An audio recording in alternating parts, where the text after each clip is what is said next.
Semangat Bunda ya, sehat ya. Alhamdulillah. Suara sudah kompak tapi masih sayup-sayup tentunya. Biar semangat. Lebah hitam, lebah pengengan, kalau gigit sakit sekali. Yang jauh salam sekali ini semangat, mudah-mudahan cepat pergi haji. Amin. Yang sudah pergi lagi. Amin. Assalamualaikum warahmatullahi wabarakatuh.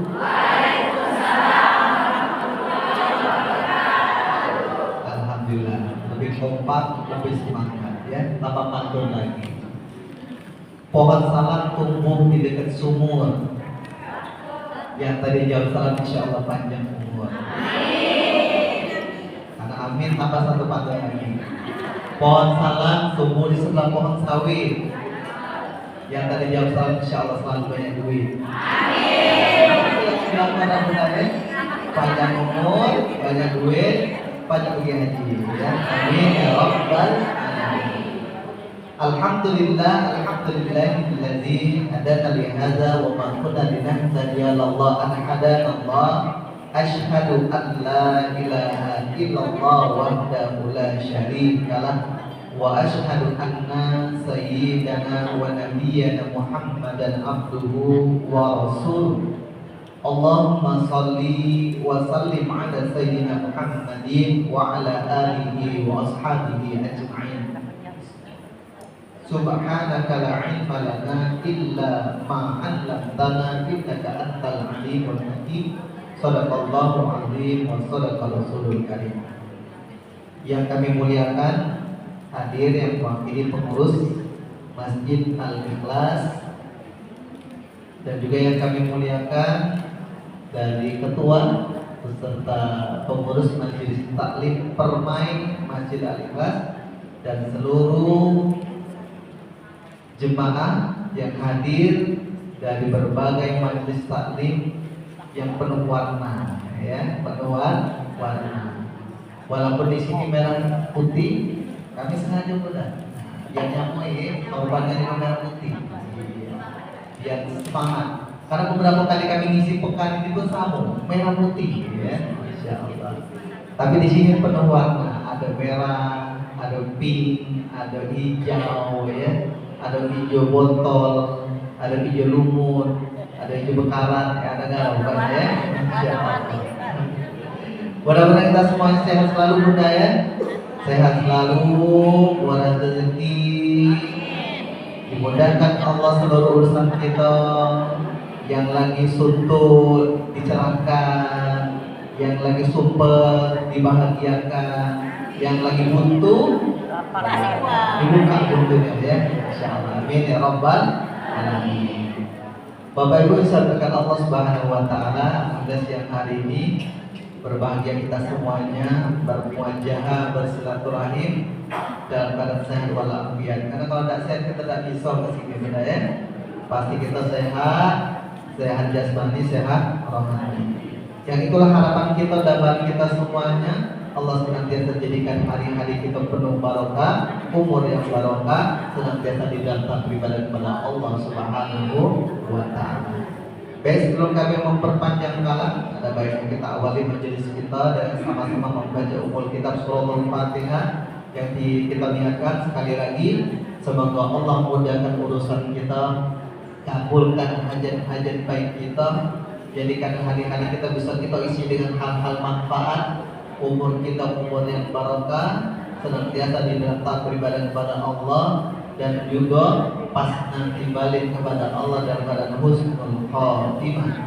Dan juga Al-Fatihah ini kita hadiahkan untuk karib kerabat sanak saudara, wabil khusus orang tua kita yang sudah meninggal. Semoga Allah muliakan di alam barzahnya. Ila hadhihi niyah Al-Fatihah ila hadarat Nabi Muhammadin sallallahu alaihi wasallam wa ala alihi wa awladihi thumma jami' ahli al-qubur wal anbiya wal mursalin wal ulama wal amilin, khususan ila abaina wa ummahatina wa jaddatina wa asatizatina sa'ila lahumul Fatihah. A'udzu billahi minasy syaithanir rajim. Bismillahirrahmanirrahim. Alhamdulillahi rabbil alamin. Ar-Rahmanir Rahim. Maliki yaumiddin. iyyaka na'budu wa iyyaka nasta'in ihdinas siratal mustaqim siratal ladzina an'amta 'alaihim ghairil maghdubi 'alaihim waladdallin. Amin. Allahumma ighfir lana abwaabal khair wa abwaabal barakah wa abwaabal rahmah wa abwaabal maghfirah wa abwaabal jannah. Rabbana zidna ilma warzuqna fahma min rabbal alamin. Ayah bunda insyaallah yang dimuliakan Allah Subhanahu wa taala, siang hari ini kalau dengan kata Bunda Febi tadi masih suasana kemerdekaan. Apa arti merdeka itu? Kalau kata anak muda, merdeka itu bebas, ya bebas. Life is free. Ya, makanya muncul kalimat bahasa Inggrisnya merdeka itu freedom, bebas, ya. Sekarang kalau kita bagi kita sebagai seorang muslim, merdeka itu adalah ada kemampuan untuk menentukan prinsip-prinsip kehidupan kita. Makanya di dalam Islam zaman dulu, zaman Nabi dan sebelum masa Nabi itu ada namanya masa perbudakan. Lalu muncullah akhirnya untuk perintah menghilangkan perbudakan. Cuma di Palembang ini lah yang masih ada ya. Iya, masih ada budak, ya. Budak kecil, ya. Budak kecil. Iya. Tapi kalau di tempat lain jangan lagi, ya. Maka ketika Islam hadir untuk menghilangkan perbudakan itu apa? Agar manusia bisa menjalankan kehidupannya berdasarkan prinsip-prinsip yang ada sesuai Allah, tuntunan Allah dan Rasulnya. Maka kita hari ini dengan hadir bebas merdeka, datang ke majelis taklim dan juga menjalankan agama kita, menjalankan hari-hari kita, itulah memang bentuk merdeka yang sejatinya. Walaupun mungkin kita tidak akan bisa menyatakan merdeka sepenuhnya, karena memang ada hal-hal yang lain yang memang itu menjadi batasan-batasan yang bisa kita harus jalani.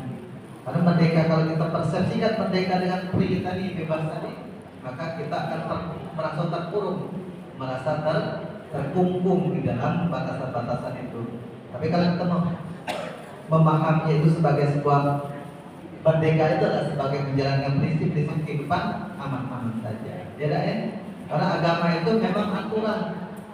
Karena kita dalam suasana kemerdekaan sekarang ini pun kita dihadapkan dengan argumen-argumen yang itu viral sekarang ini, ya. Argumen-argumen viral yang itu tampak benar tapi menyalahi dari ketentuan syariat Allah Subhanahu wa taala. Banyak kejadian-kejadian viral, bunda, ya. Dan itu sebagai muslim kita menyikapinya memang apa? Memandangnya dengan prinsip-prinsip kehidupan beragama. Karena apa? Hidup tidak bisa dipisahkan dari agama. Dalam komponen-komponen kehidupan manapun tak bisa dipisahkan dari agama. Di jalan kehidupan tak bisa dipisahkan dari agama. Harus berpedoman. Karena kalau tidak mau pakai agama kacau. Sedangkan negara kita pun dibangun dengan prinsip agama. Pancasila apa namanya? Pancasila pasal yang pertama, ayat yang pertama bunyinya ketuhanan yang Maha Esa. Berarti fondasi yang pertama sudah sangat jelas. Para pemimpin-pemimpin kita, para orang-orang yang berjuang pada kemerdekaan dahulu sudah sangat paham. Fondasi yang pertama adalah agama. Kalau sudah fondasi negara itu dibangun dengan nilai ketuhanan yang Maha Esa, maka tidak usah sibuk-sibuk. Setiap orang sudah menjalankan dengan kerangka agama, terciptalah dewek dengan yang namanya kemanusiaan yang adil dan beradab. Itulah yang namanya akhlakul karimah. Orang-orang yang berakhlak mulia, betul tak bunda? Akhlak itu, adab itu adalah bentuk lain dari bagaimana seseorang yang berakhlak mulia. Kalau orang sudah beragama, insya Allah akan hidup dengan nilai-nilai akhlak yang mulia. Orang-orang yang beradab memahami adat-adat yang harus dilaksanakan, baik dalam kehidupan sehari-hari, di dalam rumah, di dalam masyarakat, di tempat kerja, di jalan, dimanapun juga berada.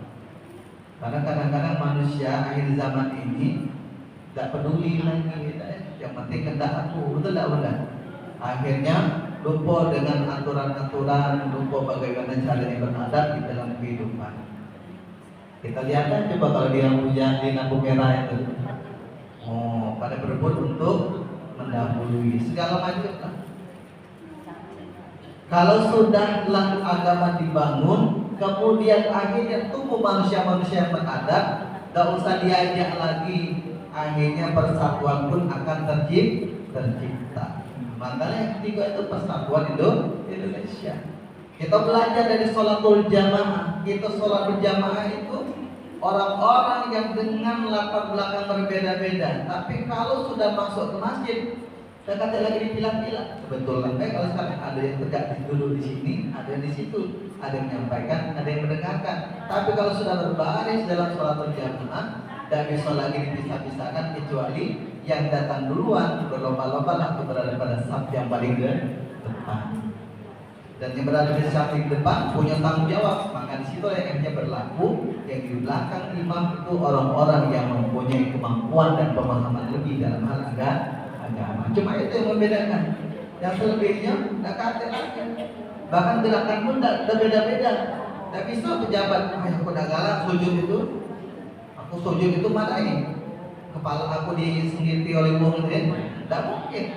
Akhirnya gerakannya sama gerakannya seluruhnya sama dalam kesatuan yang padu.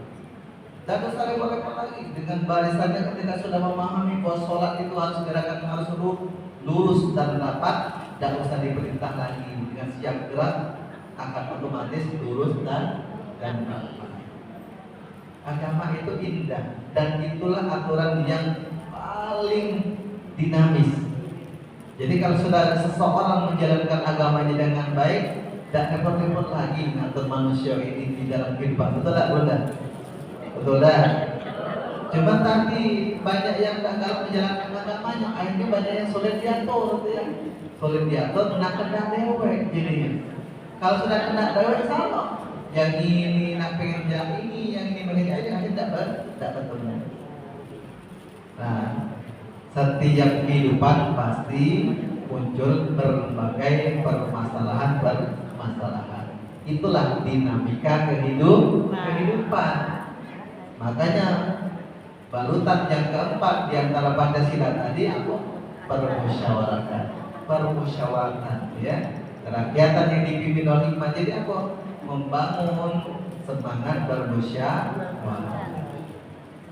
Tidak selesai masalah itu kalau dengan musyawarah. Yang ada ini tidak selesai kenapa? Ngotot, tidak ya? Ngotot pengen menunjukkan keinginan sendiri, memaksakan keinginan sendiri. Tapi kalau sudah dibangun dengan semangat yang ada, insya Allah. Dan yang terakhir, kalau sudah permusyawaratan itu dibangun, mulai dari 1, 2, 3, 4, maka keadilan sosial yang berkeadilan, masyarakat yang keadilan sosial bagi seluruh rakyat Indonesia akan tercipta dengan sendirinya. Masyarakat yang berbudaya, masyarakat yang aman sentosa, masyarakat yang madani dan lain sebagainya. Insya Allah. Itu ketika kita bangun kehidupan kita, negara kita dengan bangunan Pancasila yang sesungguhnya. Itu Bunda ya. Nah pada hari ini insya Allah kurang lebih kita asar kita nih jam 3:25 insya Allah ya. 3:25. Kita buka dialog ya. Ada pertanyaan boleh. Insya Allah kurang lebih sekitar 40 menit ke depan kami akan menyampaikan beberapa hal-hal yang mudah-mudahan menjadi manfaat untuk kehidupan kita. Karena di sini kami di Imam itu rata-rata seumuran dengan ayu kami, ada yang seumuran dengan bibi kami, gitu ya. Ada seumuran dengan mak kakek, ya. Ada yang 80 di sini? Ada yang 80, mana yang 80? Masya Allah, adanya yang di belakang ya.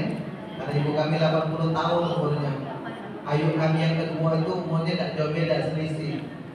Wong tua zaman dulu itu nikahnya muda-muda kan. Yang tadi umur 15 tahun lah nikah. Ibu dulu umur 15 tahun lah nikah. Jadi wajar deh. Anaknya tak jauh beda dengan ibu.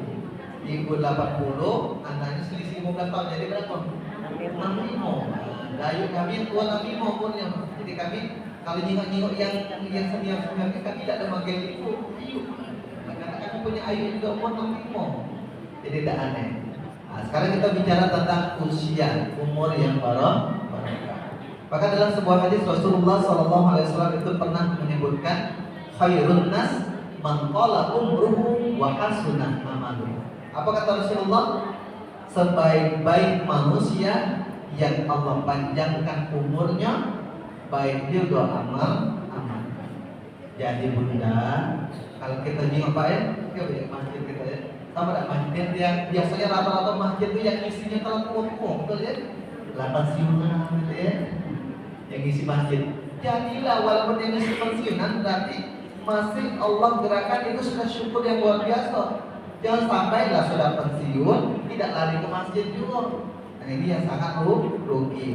Jadi tidak apa-apa. Nak katanya baru pensiun dan sudah bermasjid tidak masalah. Itulah berkah. Ketika Allah panjangkan umur, kita masih bisa mengalihkan langkah kita ke balik masjid rumah Allah. Itulah keberkahan umur. Insya Allah.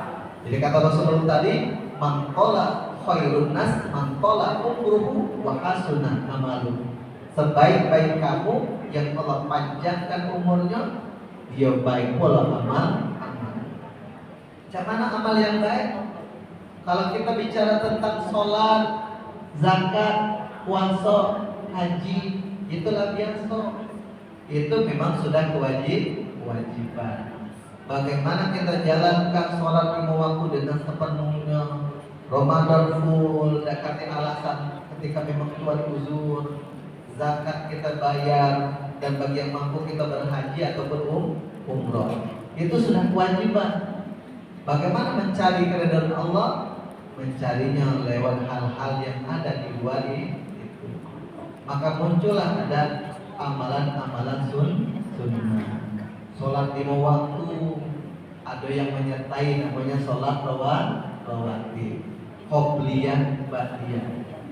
Ada qobliyah, ada ba'diyah. Mudah-mudahan sudah hafalnya yang qobliyah, ba'diyah ya. Coba kalau kami tanya, subuh ada apa? Qobliyah. Zuhur ada apa? Qobliyah, ba'diyah. Asar ada apa? Ada qobliyah. Maghrib ada apa? Ada ba'diyah. Isya ada apa? Ada ba'diyah, ada qobliyah. Ada nyambung, ada kompak ya. Sekarang memang dalam hal yang rawatib ini ada yang namanya muakkad dan ghairu muakkad.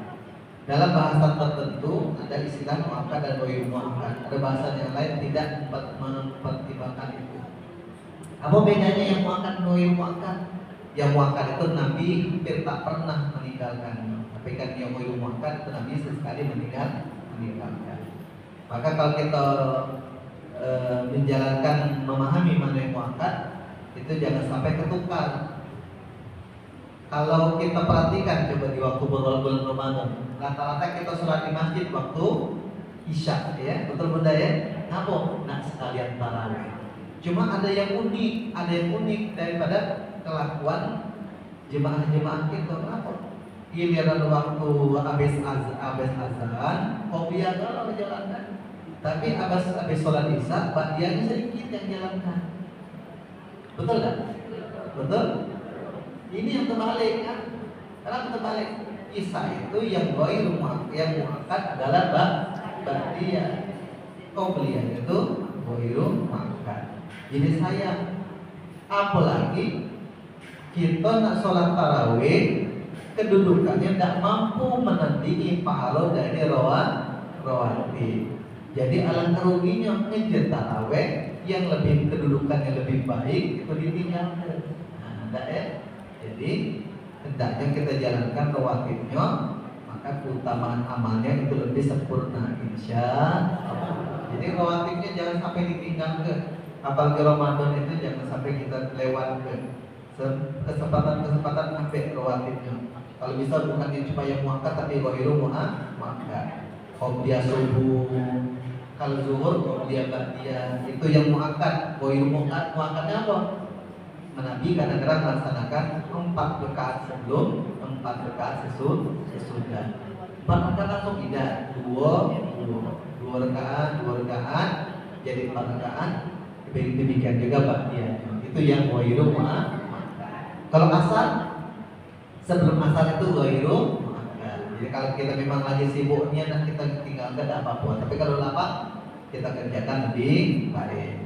Maghrib ada muakkad, ada ghairu muakkad. Yang ba'diyah itu yang muakkad, yang sebelumnya adalah ghairu muakkad. Jadi memang ada beberapa masjid, di masjid kita belum Pak ya?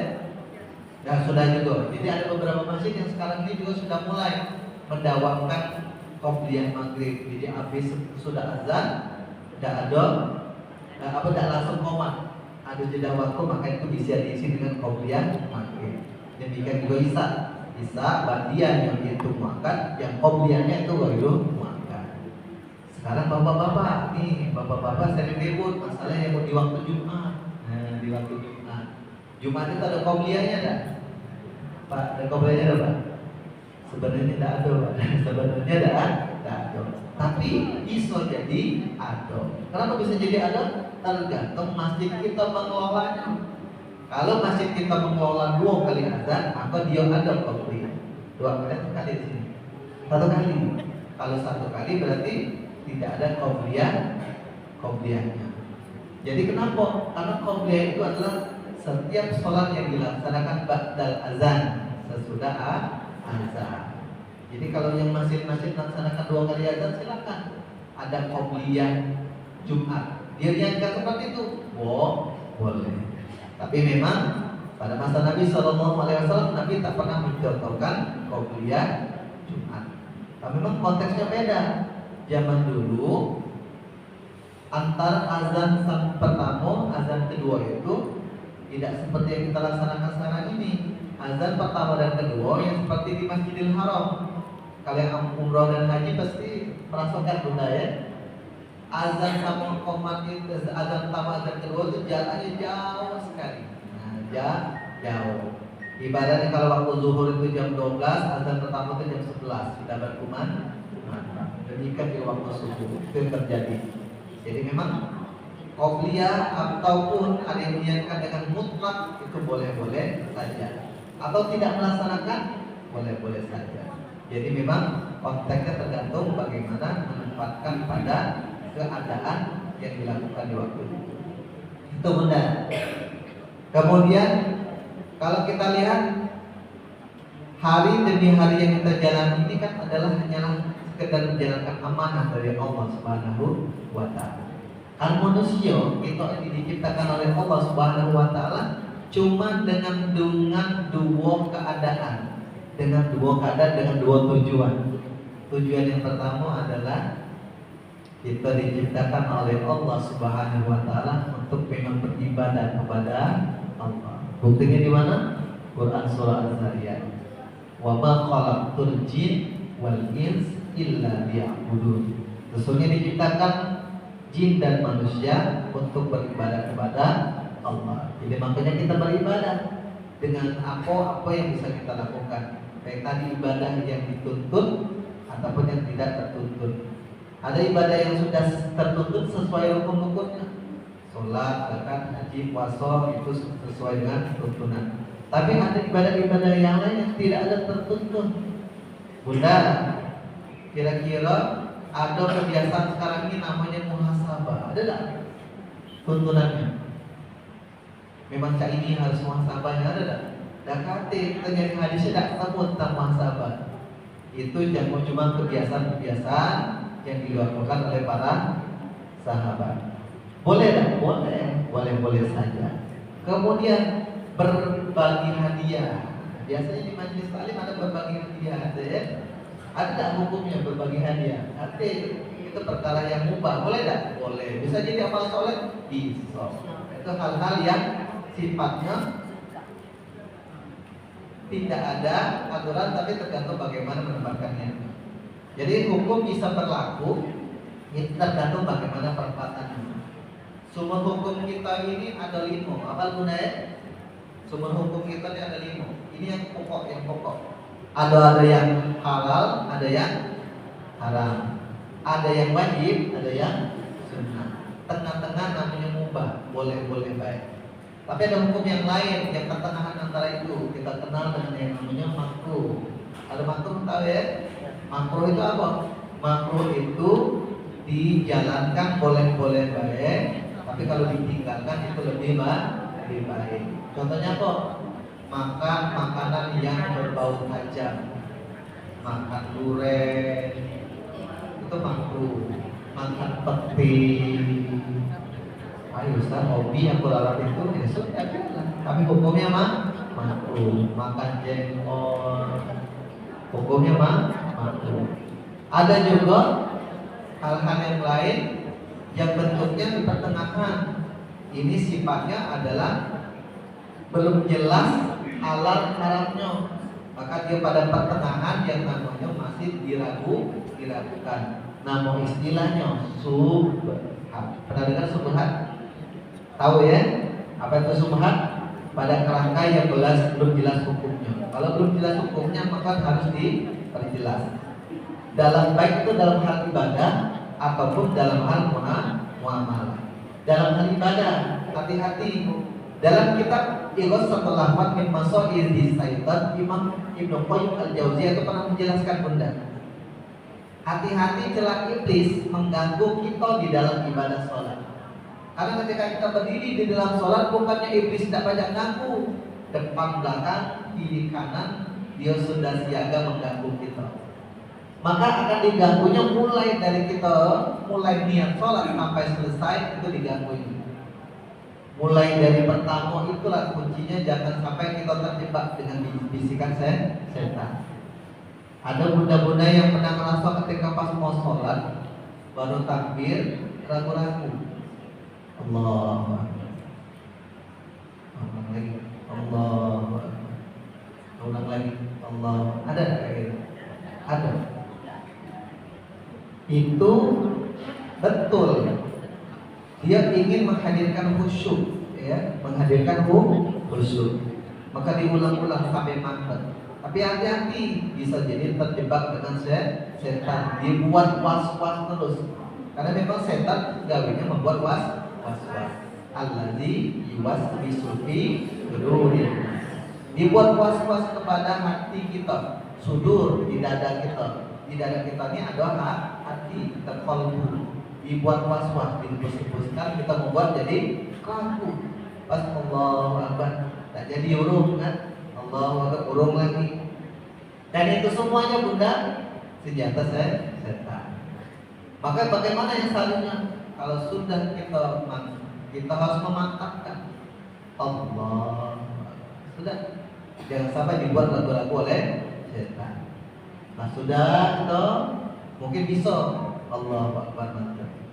Di tengah sholat siap-siap juga senjata setan berikutnya ganggu lagi. Maka kata Allah, kalau jadi barang hilang itu waktu sholat apa? Mulai. Tadi itu kompor belum dimakan. Nah, mulai diganggunya. Macam-macam lah kan? Atau mungkin apa baik? Pintu depan tadi dari kunci belum apa ya? Nah, itu baik kan? Ada hal-hal yang dibisikkan membuat kita ragu-ragu. Dulu kami dapat cerita dari orang tua kami. Jadi ceritanya tuh di masjid pasar Kedek Cidil. Jadi sholat semasjid itu rupanya tak kusuk kalau sholat. Kenapa? Pas waktu sholat, selesai sholat, ada yang teriak di belakang. Oh imam, sholat kita tadi kurang berkenaan maksudnya. Sholat kita tadi kurang, teriak dia sholat kita tadi kurang. Imam ini kan karena tak sadar pun, dia betul baik. Pokoknya yang lain ada susuk kalau yang kurang ni kan. Rupanya dia sih kok inilah yang sadar bahwa kurang. Mana kalau bisa sadar kurang? Aku itu imam, kalau rekan pertama, aku mikir ke lapak toko aku yang nomor 1. Pas rekan kedua, aku mikirnya lapak toko aku yang nomor 2. Tadi tuh baru 3 Imam. Lapak toko yang keempat tuh belum kepikir. Nah nanti kurang salah kita. Berarti sama ionya pulau ya. Dan musuhnya Allah. Ya itulah kenyataannya. Di dalam sholat itu setan akan mengelabui, membuat kita menjadi lupa, menjadi lalai. Maka pesan dari Imam Syafi'i di dalam penjelasannya di dalam kitab, kalau kita sedang berdiri sholat, hadirkan baik kehadiran hati kita bahwa kita sedang sholat. Cara yang paling efektif adalah fokus pada setiap bacaan sholat. Baca Al-Fatihah, baca dengan penuh perhatian. Baca surat pendek, baca dengan penuh perhatian. Baca setiap bacaan di dalam setiap gerakan, baca dengan penuh perhatian. Pas waktu ruku, Allahu Akbar, Subhana Rabbiyal Azim wa bihamdi, Subhana Rabbiyal Azim wa bihamdi. Atau doa yang lain, Subhanaka Allahumma wa bihamdika, Allahumma ghfirli. Baca dengan penuh perhatian. Iya. Yang mana kita coba? Allah Akbar. Tak tahu dan jelas apa yang dibaca dah gaya kilat ya. Masih penting kadang-kadang kata bunyi, kata bunyi, ngedem ya. Jadi memang untuk menghindari jangan sampai lalai, baca dengan penuh perhatian. Ukuran lambat cepatnya itu bukan berarti Subhana Rabbiyal Azim, bukan juga ya. Kalau sholat dewean dilanjutlah. Kalau jadi imam jangan sampai ya. Jadi bisa jadi kita cepat mengucapkannya, tapi baca dengan teratur. Apalagi ketika baca tahiyat atau duduk di antara dua sujud, itu minta kita yang luar biasa. Bagaimana duduk di antara dua sujud? Duduk minta kita, Rabbi firli, ya Allah ampunkanlah aku, warhamni, sayangilah aku, wajburni, cukupkanlah kekuranganku, atau makna yang lain, tutupkanlah aib-aibku, wajburni, warfa'ni, muliakanlah aku, wahdini, tunjukkanlah aku kepada jalan yang lurus, wa afini, sehatkanlah jasmani dan rohaniku, wa'fu anni, maafkanlah kesalahan dan kehilapan. Jadi doa itu juga diawali dengan minta maaf, minta ampun, ditutup dengan minta maaf. Kita minta ampun sama minta maaf kepada Allah. Kenapa Pak? Ada minta ampun, ada minta maaf, apa bedanya? Kalau minta ampun kita jelas-jelas tahu salahnya lalu kita bertaubat, maka diampunilah dosa kita. Cuma kita ini mudah, lebih banyak lalainya, lebih banyak tidak sadarnya ketika berbuat salah. Betul lah beda.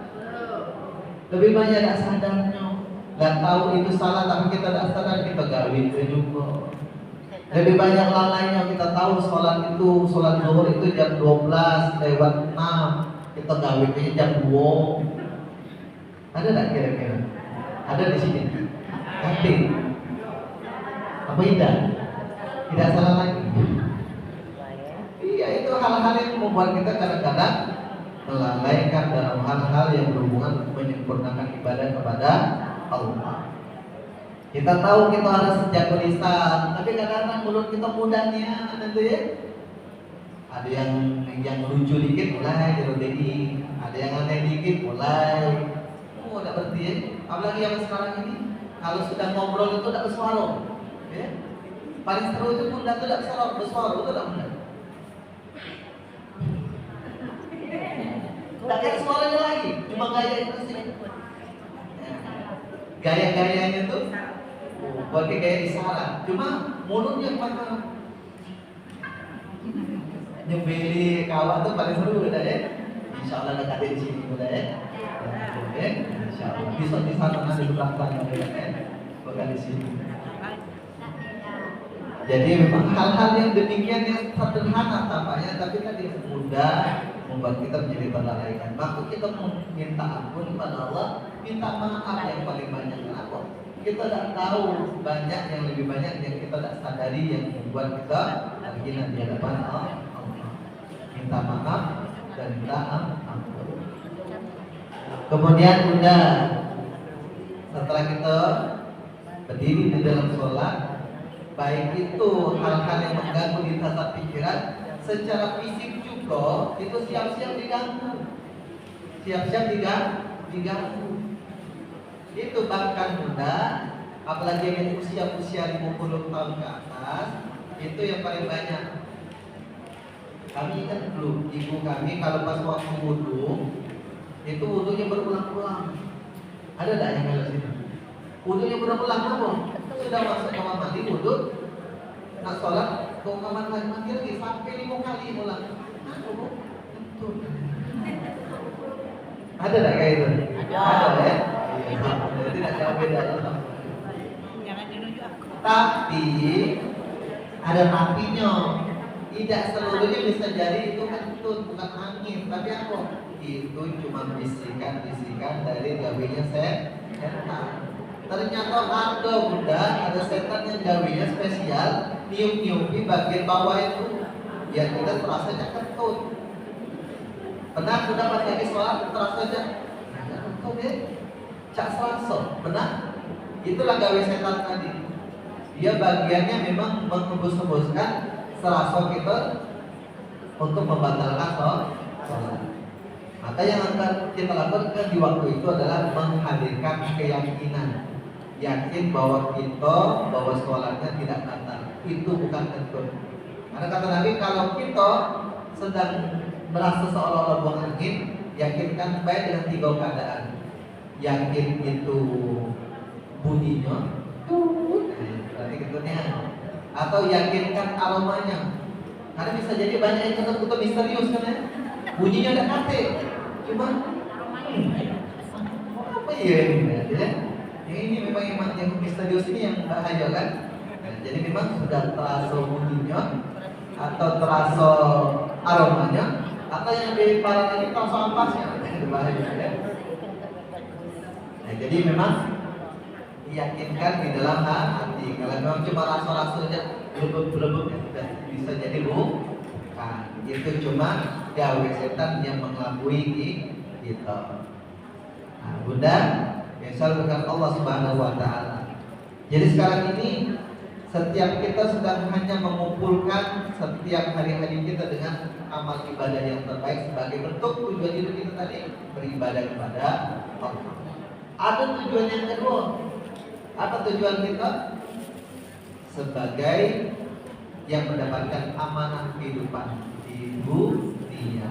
Itulah yang namanya kita ini sebagai khalifah. Oke, banyak yang alergi kalau sudah mendengar kalimat khalifah ya. Pada khalifah itu kita yang sedang mengemban amanah. Kita ini adalah khalifah fil ard yang mengemban amanah di bumi.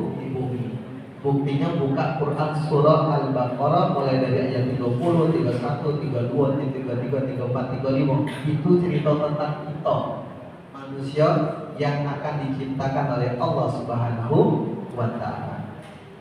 Kata Allah di dalam Al-Quran di ayat 30-nya, A'udzubillahi minasyaitonir rajim.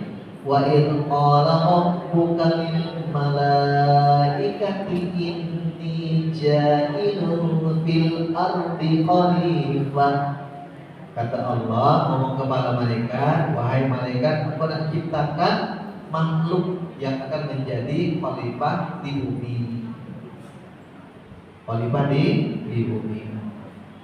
Qalu ataj'alu fiha may yufsidu fiha wa yasfiku dima. Malaikat protes, sebenarnya ya Allah pada ciptakan makhluk itu, akankah dia nanti malah berbuat kerusakan? Wa nahnu nusabbihu bihamdika wa nuqaddisu lak. Kata Allah, wa nahnu nusabbihu bihamdika wa nuqaddisu lak. Sesungguhnya tunggu baik atau dilanjutkan ayatnya Allah ngomong, aku yang maha, wallahu ya'lamu wa antum la ta'lamun. Sesungguhnya aku yang paling tahu. Walaupun di situ muncul dari malaikat, kenapa? Membayangkan makhluk yang sebelumnya. Bunda, sebelum kita manusia mungkin sudah ada mubalik yang menceritakan ya, sebelum itu sudah ada makhluk duluan yang dapat amanah untuk menjadi khalifah di bumi. Siapa itu? Bangsa jin.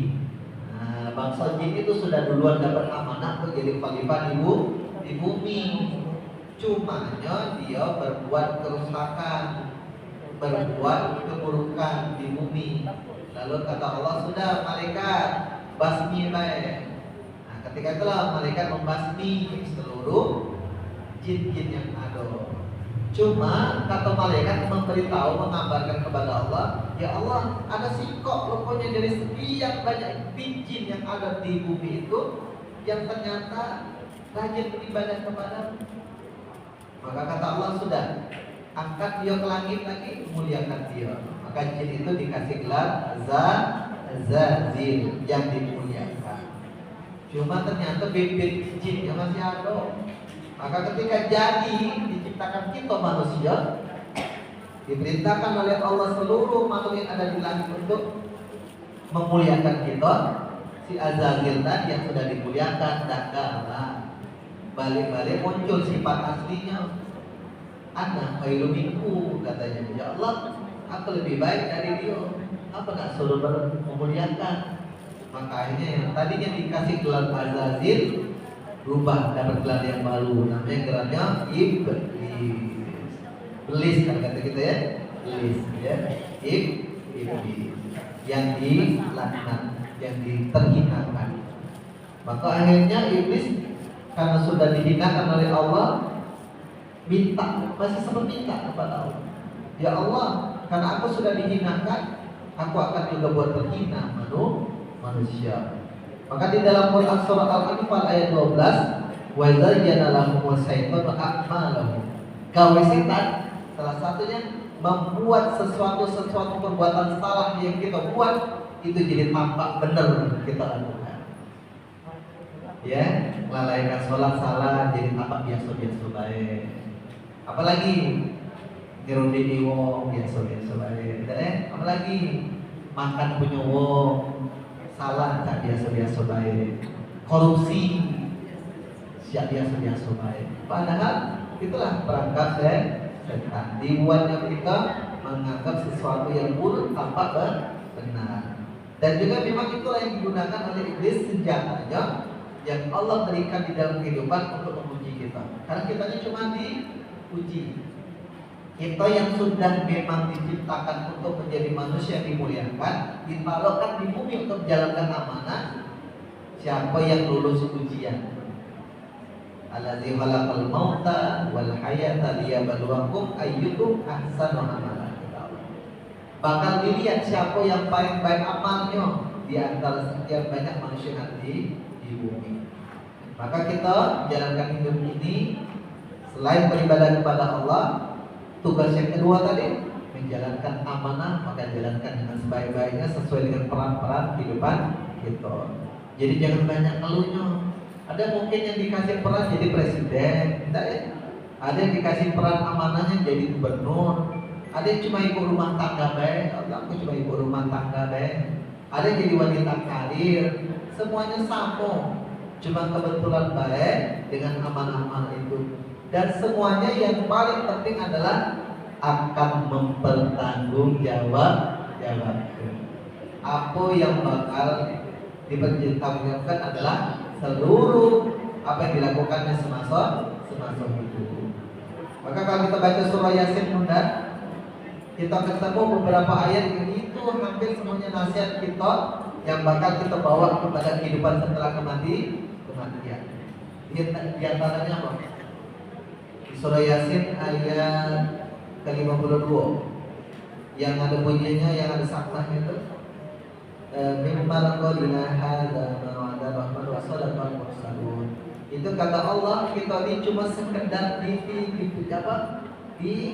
istirahatkan, tidur di waktu alam barzakh itu dari penatnya kehidupan dunia. Dan nanti tiba waktunya di ayat ke-12-nya, inna nahnu nuhyil mauta, sesungguhnya kata Allah, akulah yang menghidupkan setelah mematikan.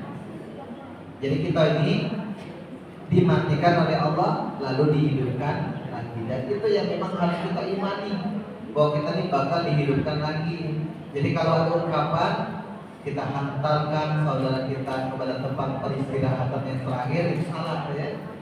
Kenapa? Bukan terakhir, baru gerbangnya mati itu baru gerbangnya. Yang bakal kita temui lebih panjang lagi, melewati alam kubur yang tidak tahu kapan berakhirnya. Karena di waktu itu kita juga ada kehidupan yang tersendiri, namanya alam barzah. Setelah alam barzah melewati gerbangnya dengan kiamat, lewatlah kita ke padang mahsyar. Itu pun lama lagi.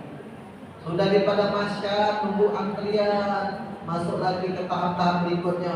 Ada yaumil mizan, ada melewati sirat, barulah akhirnya kita menempati tempat yang ditentukan oleh Allah, apakah surga atau neraka.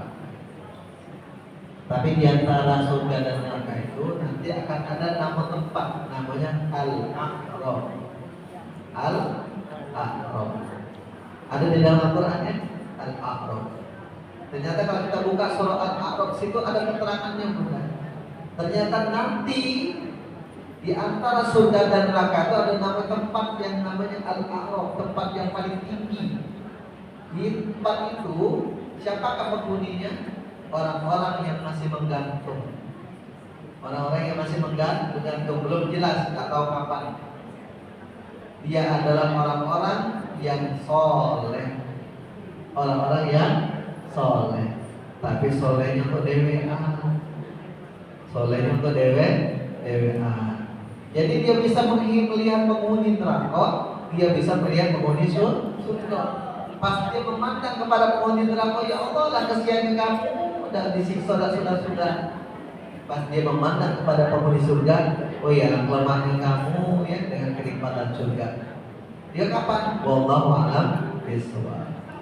Inilah orang-orang yang dia soleh. Tapi kalau orang yang tidak soleh sudah jelas pasti larinya ke neraka. Ini yang soleh, tapi soleh untuk dewa. Insya Allah mudah-mudahan kita yang saling ngajak di sini, hadir di majelis taklim dengan kebersamaan, dengan berjamaah ini, kita dijadikan orang-orang yang akan bersama-sama nanti kumpul lagi di jannahnya Allah. Insya Allah. Amin ya rabbal alamin. Nah bunda, jadi inna nahnu nuhyil mauta, balik ke ayat 12 tadi. Kata Allah kemudian di situ, dengan waktu demi waktu yang kita tapak ini, dengan umur yang akhirnya kita jalani ini, mau umurnya setahun, 2 tahun, atau sampai 50 tahun, atau sampai 60 sampai 70 tahun, itu kita cuma sekedar sedang menorehkan catatan demi catatan. Maka kata Allah, inna nahnu nuhyil mauta wa naktubu ma qaddamu wa asarahu. Menuliskan baik itu apa yang bakal kita bawa ataupun bekas yang kita tinggalkan selama kita sudah meninggal. Bahkan kalau kita meninggalkan baik, mudah-mudahan itu menjadi kenangan baik. Maka ada istilahnya kita kenal dengan namanya amal jariah.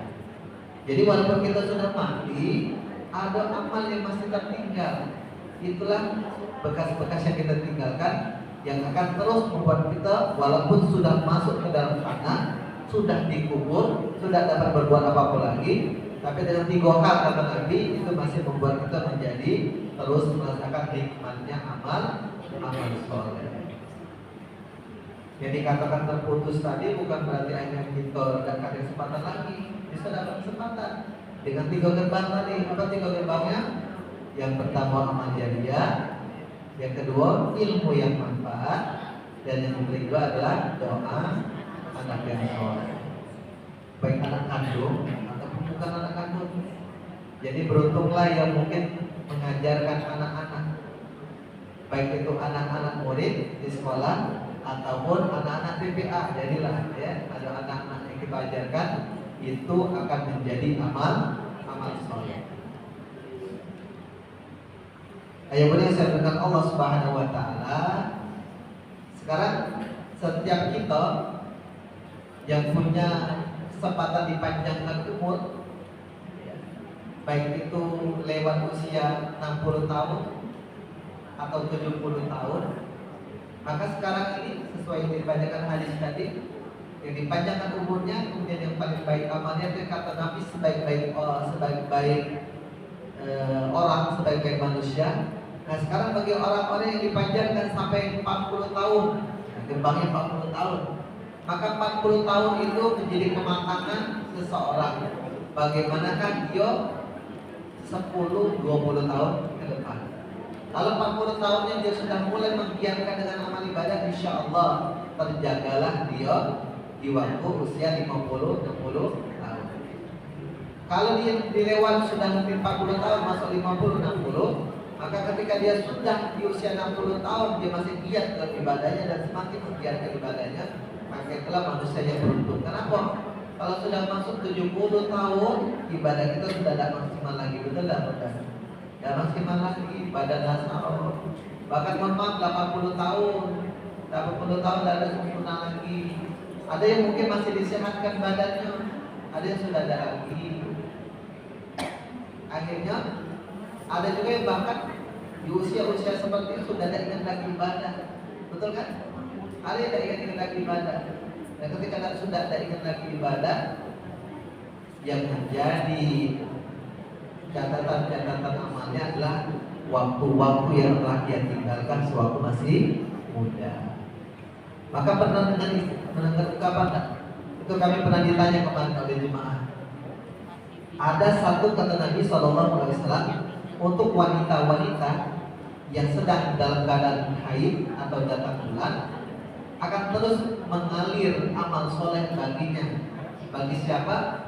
Bagi yang selama masa tidak haidnya dia rajin ibadah. Kalau dia rajin ibadah, walaupun dia dalam keadaan haid, dia tidak bisa ibadah, masih mengalir pahala. Jadi memang maksimalkan waktu tidak dalam keadaan berhalangan. Ada ketika berhalangan, tidak kasih kesempatan beramal ibadah kecuali mungkin yang tidak ada rukunnya. Apa? Sholawatan boleh tak? Boleh. Zikir boleh. Yang tak boleh sholat, puasa, apalagi baca Quran itu tidak boleh. Tapi kalau mengulang hafal boleh tak? Boleh. Ulang hafalan sampai dengarkan hadis, ya. Dengarkan Quran boleh. Dengarkan Quran bukan membaca Quran. Dengarkan Quran boleh. Nah, itu pun sudah menjadi jalan. Dan juga bagi yang rajin mengisinya di waktu sedang tidak haidnya, maka amal solehnya tetap mengalir pahalanya walaupun sedang dalam keadaan haid. Nah, itu bunda ya, insya Allah. Dan terakhir yang kami mau sampaikan, mudah-mudahan ini menjadi oleh bagi kita semuanya. Bahasanya Nabi SAW juga pernah mengatakan, orang-orang yang mengisi hari-harinya dengan terus menjaga diri yang semakin memahami apa yang dia harus dilakukan di dalam agamanya, insya Allah dia juga semakin akan menyadari, memahami bagaimana dia menjalankan agamanya. Maka dalam satu riwayat hadis Nabi Sallallahu Alaihi Wasallam pernah menyampaikan, "Mayuridillahu bihi khairan yufaqihu fid-din." Siapakah orang-orang yang akan mendapatkan kebaikan dari Allah? Mayuridillahu bihi khairan yufaqihu fid-din adalah orang-orang yang senantiasa Allah berikan dia semakin memahami untuk menjalankan agama. Untuk kita bisa memahami agama kita, menjalankan agama kita, tentunya tiada lain dengan belajar. Seperti ini hadirin sekalian, insya Allah. Mudah-mudahan inilah keberkahan bagi kita. Karena di dalam majelis taklim kan bukan perkumpulan biasa, perkumpulan yang luar biasa. Betul tak mudah? Ini perkumpulan yang luar biasa.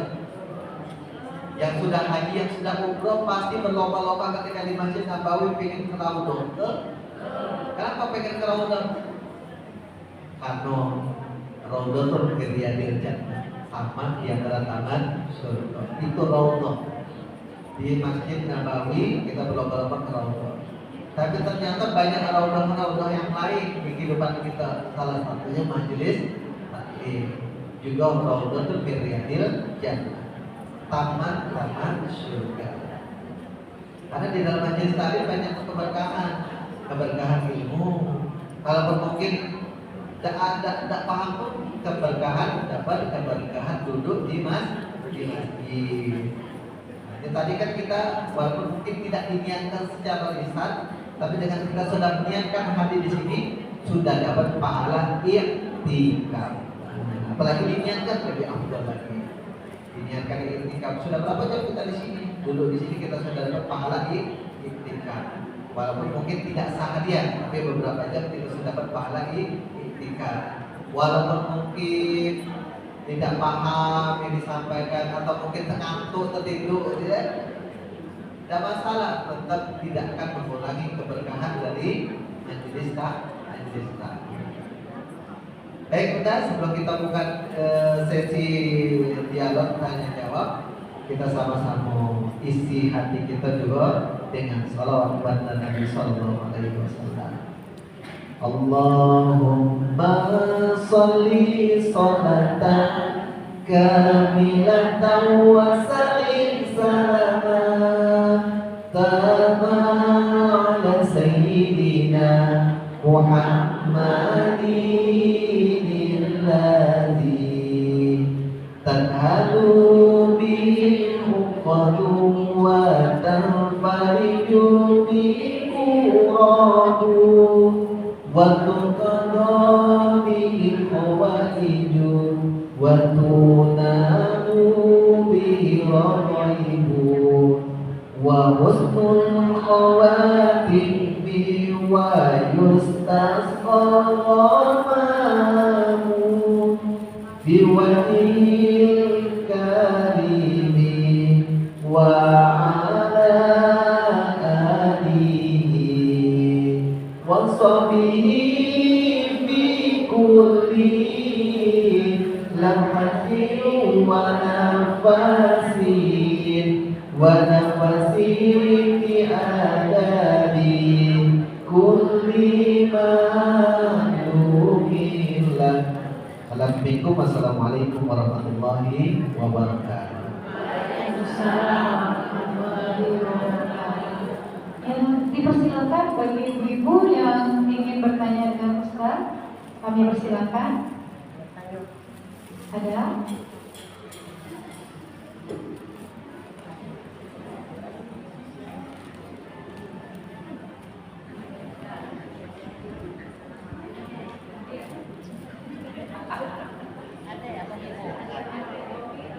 Assalamualaikum warahmatullahi wabarakatuh. Terima kasih Ustaz, nama saya Rosman dari Majelis Taklim Al-Ikhlas Haji Majid. Ketangguhan kami Ustaz. Ini tertilapan itu. Pertanyaannya begini tentang zikir tadi katanya. Saya pernah membaca katanya sholawat Nabi itu zikir yang paling tinggi dari zikir-zikir yang lain. Ya atau tidak? Nah, pertanyaan, setiap zikir itu kan ada manfaat masing-masing, ada faedah masing-masing, ada tujuan masing-masing. Umpamanya subhanallah bihamdihi subhanallahil azim, kata Rasulullah, singkat, padat, tapi isinya sangat bermanfaat. Kemudian ada lagi hadis tadi mengatakan zikir yang paling disukai oleh Allah yaitu kalimat la ilaha illallah, dan banyak sekali. Nah, pertanyaan saya, antara zikir-zikir tadi dengan sholawat Nabi, mana yang lebih utama, yang banyak manfaatnya untuk kemaslahatan kita? Terima kasih. Baik, di antara yang pernah kita dengarkan ungkapan tadi, sholawat itu memang mendapatkan kedudukan yang lebih tinggi di antara kalimat-kalimat zikir yang ada. Tapi tentunya di sini bersumbernya, landasannya dari apa yang Allah Subhanahu wa Ta'ala sendiri sampaikan. Karena kenapa ada ungkapan seperti itu, Bunda? Karena kalau untuk kalimat-kalimat zikir itu kemuliaannya untuk kita dapatkan. Apa akhirnya muncul ke ucapan itu? Ungkapannya dari kalimat ayat yang sudah tak asing lagi kita dengarkan, innallaha wa malaikatahu yusholluna 'alan nabi. Allah saja itu salawat ke atas Nabi, makanya salawat itu mendapatkan kedudukan yang mulia. Langsung kemuliaan itu Allah sendiri yang mengajak. Nah sekarang, tapi Nabi SAW akhirnya juga mengajarkan kalimat-kalimat yang lain. Walaupun mungkin juga kalau kita lihat redaksinya la ilaha illallah juga itu diajarkan oleh Allah Subhanahu wa taala sendiri juga. Afdal zikri fa'lam annahu la ilaha illallah. Maka dari kedudukannya itu yang ada tadi, maka sholawat menempati kedudukan yang mulia. Maksudnya apa? Kalimat ini kita lihat redaksinya dan kenapa diletakkan ungkapan seperti itu. Menunjukkan apa? Sholawat itu adalah gerbangnya. Maka sebaik-baik doa juga tidak akan menjadi doa terbaik kalau tidak ada sholawat di awalnya. Sebaik-baik zikir juga diawali tanpa diawali dengan sholawat menjadi juga tidak afdal. Termasuk juga sebaik-baik majelis kalau di dalamnya tidak ada sholawatnya maka itu majelis yang tidak baik.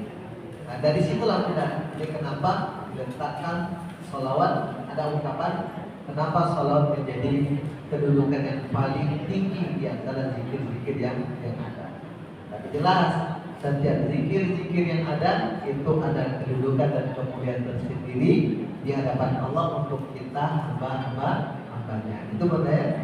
Lebih baik tidak memperbanyak sholawat daripada zikir yang lain, maksudnya begitu Ustaz. Bisa jadi kita boleh sama, tapi tadi sholawat itu gerbangnya. Jangan dilupakan bahwa setiap zikir tadi diawali dengan sholawat. Ada selipan sholawatnya. Setiap aktivitas kita ada selipan sholawatnya kata Nabi Sallallahu Alaihi Wasallam. Nah sekarang ini banyak sekali saya dengar, saya baca itu sholawat yang bermacam-macam nama sholawat tadi. Padahal Rasulullah sendiri mengajarkan kita sholawat seperti yang kita pada tahiyat. Yang kedua, Jibril sendiri tahiyatnya sholawatnya sangat pendek. Nah sekarang banyak sekali sholawat itu yang katanya manfaatnya untuk ini, untuk itu, untuk ini. Dan supaya berdasarkan redaksi daripada para katakanlah ulama hadis atau negara yang mengatakan itu mungkin bersumber dari Al-Quran dan hadis. Sholawat tadi yang banyak kita hafal itu. Jadi bagaimana itu Ustaz? Yang kedua bukannya sholawat tadi ini kan satu kali sholawat 10 kebaikan yang kita terima. Nah ada yang mengatakan kalau kita sesudah sholat ini sholawatnya sekian ratus, sekian ribu. Semua itu kan sumbernya itu yang jelas bukan daripada Al-Quran dan Sunnah Rasul itu. Nah bagaimana itu kita menanggapi ilmu-ilmu yang bertebaran sekarang ini? Baik, yang pertama dengan banyaknya sholawat ya. Sholawat itu. Jadi kalimat sholawat yang diajarkan Nabi memang tadi cuma Allahumma sholli ala. Nah sekarang pun jadi polemik pun. Ada yang sayyidina, ada tidak sayyidina. Itu pun juga ternyata sampai sekarang masih ada Pak, diributi. Kami isi pengajian kemarin masih bahas tentang bertanya. Ada pakai sayyidina, ada yang tidak pakai sayyidina. Mudah-mudahan mau pakai sayyidina atau tidak pakai sayyidina? Tidak. Yang mau pakai juga boleh ya. Karena dua-duanya ada keutamaan masing-masing. Sekarang apakah Nabi mengajarkan pakai sayyidina? Tidak, karena Nabi sang sayyidina. Tidak mungkin Nabi mengajarkan pakai sayyidina, karena Nabi sang sayyidina. Kata Nabi, aku adalah sayyid di antara para nabi. Sayyid itu adalah penghulu, pemimpin daripada nabi. Jadi kalau Nabi tidak mungkin mengajarkan pakai sayyidina. Sekarang kita sebagai umat Rasulullah nak pakai sayyidina boleh tak? Boleh saja. Tak pakai? Boleh saja. Jadi itu perkara kuliah yang tidak perlu dipermasalahkan. Nah pakai boleh, nah tidak boleh. Nah di dalam sholat atau tidak di dalam sholat dua-duanya boleh. Nah sekarang terkait tadi sudah dengan banyak ragam-ragam sholawat yang ada, memang itu adalah kalangan dari para ulama. Dari Nabi tidak mungkin ada sholawat untuk diri sendiri kan. Nabi cuma mengajarkan tadi Allahumma sholli ala Muhammad wa ala ali Muhammad. Kemudian Nabi menambahkan kama sholaita ala Ibrahim wa ala ali Ibrahim. Tapi fi alamina innaka Hamidum. Nah sekarang dengan banyaknya ragam sholawat itu bagaimana? Apakah kita boleh mendawamkannya, melakukannya? Silakan, boleh saja. Nah, mereka butuh puji-pujian kepada Nabi Sallallahu Alaihi Wasallam. kita menganggungkan, mengisi sambil melanturkan salawat-salawat tadi, mau dilakukan atau tidak dilakukan, kalau sah-sah saja. Tapi yang terakhir tadi kami menutup tadi kan, itu salawat apa namanya? Salawat nariyah. Silakan, boleh-boleh saja.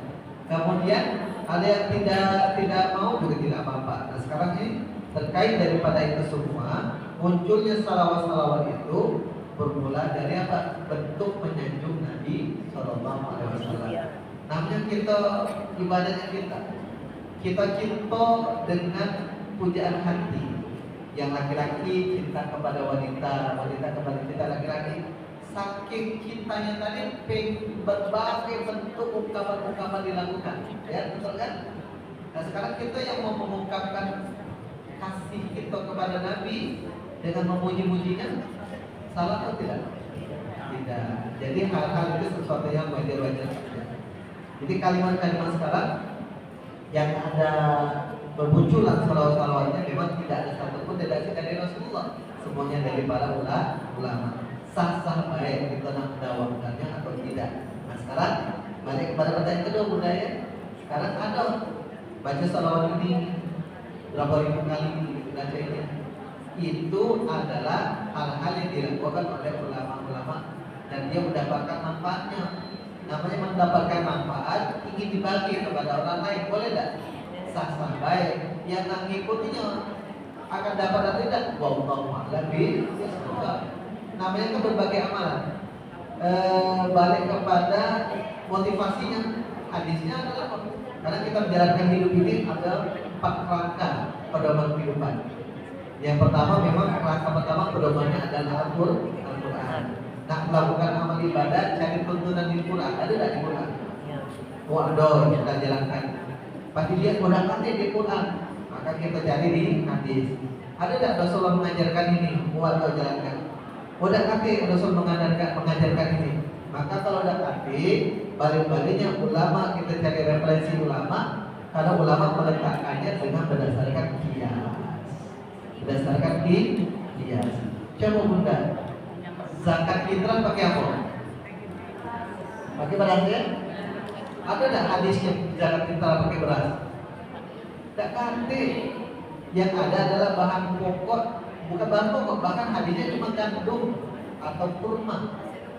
Nah sekarang ulama mengkiaskan karena hadisnya adalah kurma dan gandum itu adalah bahan makanan pokok orang Arab, maka dikiaskan dengan beras bahan makanan pokok di kita. Banyak kita kias, karena tak bisa kita lari dengan kias. Al-Quran, hadis, kias. Nah kias pun bukan yang kita pribadi. Berdasarkan ijtima ulama. Nah inilah patokan kita. Pertama Al-Quran, Sunnah atau hadis, kias dan ijtima ulama. Itu budaya. Akhirnya dengan salawat-salawat tadi yang bermunculan, kita akhirnya yang mengamalkan kiasnya apa? Kita menyanjung Nabi. Karena Nabi memang ala dasar dalilnya adalah Allah saja menyanjung Nabi. Salawat itu menyanjung Nabi. Bentuk lainnya adalah dengan cara ungkapan kita masing-masing. Kemudian dengan hitungan-hitungan tadi itu tergantung kita. Sah-sah baik kalau ada yang mengajarkan, namanya dia sedang berbagi amalan. Nah diikuti atau tidak balik kepada keyakinan kita. Kalau kita yakin, silakan amalkan. Kalaupun tidak dapat yang dijanjikan dari hitungan-hitungan tadi, jangan berdoa. Kenapa? Itu cuma ajaan. Yang dapat bisa jadi iya, bisa jadi tidak. Karena berdasarkan testimoni, bisa jadi bahasa kita sekarang testimoni bahasa gitu ya, dengan apa yang pernah didapatkan oleh para ulama-ulama tersebut. Itu budaya mudah-mudahan bisa menjawab apa yang menjadi pertanyaan Bunda. Jadi sah-sah baik. Itu namanya kalau dalam ilmu fikih fadhail amal, keutamaan amal-amal. Kita jadi tadi menyempurnakan amal. Bebas caranya yang kita lakukan asal tidak keluar dari apa yang diajarkan Allah dan Rasulnya. Itu ya, insyaallah. Baik Bunda, terima kasih atas pertanyaan yang disampaikan. Mudah-mudahan telah Pertama, jawaban dari Ustaz mewakili dari pertanyaan. Baik Ustaz, untuk mempersingkat waktu memasuki semester, mohon izin pembacaan doa Ustaz. Baik, kita sama-sama berdoa. Sebelum berdoa, mungkin kesimpulan akhirnya kita mudah dalam melaksanakan amal. Jadi segala bentuk amal itu bisa jadi ada hal-hal yang tertutup seperti kami sampaikan, ada yang tidak. Hal-hal yang tidak pun jangan membuat kita menjadi bingung. Kita yakini kalau itu memang ada kebaikannya, mau kita lakukan silakan. Kalaupun tidak, tinggalkan saja, tidak apa-apa. Contoh, ada sahabat Nabi yang namanya Bilal bin Rabah, itu punya kebiasaan sholat sunnah setiap selesai wudhu, maka muncullah istilah sholat sunnah tahiyatul, sholat sunnah dawamul wudhu. Itu tidak pernah diajarkan Nabi, tapi dia lakukan, Nabi membiarkan. Jadi ketika Nabi membiarkan berarti sesuatu perkara yang tidak masalah. Maka kita pun dalam keseharian, kalau kita masih tidak keluar dari menyembah Allah dan Rasulnya, memuji Allah dan Rasulnya, kalau kita mau ikuti silakan, tidak diikuti juga tidak menjadi sebuah masalah. Yang jelas jangan pernah merubah ibadah yang sudah tersusun, sudah ada rukunnya. Tiba-tiba bunda pengen sholat maghribnya aku minggu jadi 4, ada masalah ya. Oke. Baik, demikian mungkin dari kami. Kita itu kita sama-sama belajar kepada Allah Subhanahu wa taala. Astaghfirullahaladzim, astaghfirullahaladzim, astaghfirullahaladzim, alladzi la ilaha illa huwal hayyul qayyum wa natubu ilaih. Wassalamualaikum warahmatullahi wabarakatuh. Assalamualaikum rasulillahi ajma'in. A'udzu billahi minasyaitonir rajim. Bismillahirrahmanirrahim. Alhamdulillahi rabbil alamin. Allahumma shalli wa sallim ala sayyidina Muhammadin wa ala ali Muhammad. Allahumma ighfir lana wa li walidina warhamhum kama rabbawna shighara wa li jami'il muslimina wal muslimat wal mu'minina wal mu'minat al ahya'i minhum wal amwat innaka 'ala kulli syai'in qadir. Allahumma rabbana taqabbal minna salatana wa siyamana wa ruku'ana wa sujudana wa qu'udana wa tadarru'ana wa takhassu'ana wa ta'budana wa hajjatana wa umratana wa amin takfirana ya Allah ya Rabbal Alamin. Allahumma a'inna ala dzikrika wa syukrika wa husni ibadatik. Allahumma inna nas'aluka ilman nafi'an wa amalan mutaqabbala wa rizqan halalan thayyiban. Allahumma Rabbana, kami hadir ya Allah dalam majelis taklim pada siang hari ini. Kami hadir dengan satu niat tiada lain mengharapkan keridhaan-Mu ya Allah. Maka redoi duduknya kami pada majelis taklim pada siang hari ini. Redoi berkumpulnya kami ya Allah. Redoi setiap pembicaraan yang kami hadirkan dalam pertemuan ini. Redoi ya Allah setiap amal-amal soleh dan perbuatan yang kami lakukan. Jadikanlah setiap hadirnya kami sebagai pemberat timbangan amal kami. Ampunkanlah ya Allah dari setiap hilang dan salah yang kami lakukan. Ampunkanlah dari setiap dosa-dosa yang terdahulu ataupun yang akan datang, baik yang terang-terangan ataupun yang tersembunyi. Ya Rabb, ampunkanlah dari setiap kesalahan dan hilang kami, dan jauhkanlah kami daripada fitnah dunia, daripada azab-Mu baik di dunia ataupun di akhirat. Allahumma Rabbana taqabbal minna, jadikanlah ya Allah setiap apapun yang kami lakukan sebagai jalan-jalan kemuliaan kami menuju keridhaan. Rabbana taqabbal minna innaka antas samiul alim wa tub 'alaina innaka antat tawwabur rahim. Rabbana atina fid dunya hasanah wa fil akhirati hasanah wa qina adzabannar. Wa sallallahu alaihi Muhammadin nabiyil ummi wa ala alihi wa sahbihi ajma'in. Subhana rabbika rabbil izzati amma yasifun wa salamun alal mursalin walhamdulillahi rabbil alamin. Taqabbalallahu minna wa minkum.